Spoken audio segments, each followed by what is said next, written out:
This was one of the last books I've read.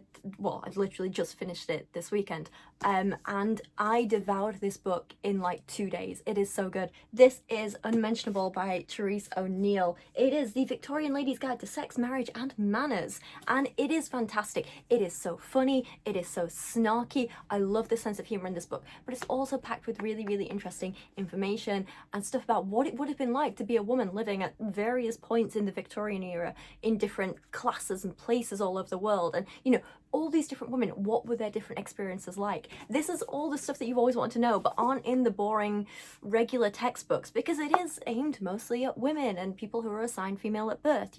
It talks about how they actually dealt with their periods, what makeup was used and why it had so much lead in it.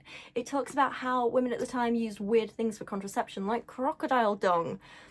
I mean, it might work, but not for the reasons they expected. It talks about how the best way to attract a man is to just keep your mouth shut and not say anything, which may be where I've been going wrong all these years. It talks about how widespread cocaine was as a medicine and a cure for all these kinds of crazy things, probably caused by your womb, because whatever's going on in your life, it's probably hysteria. You've got a wandering womb, you've got the problems in your womb is what I'm saying.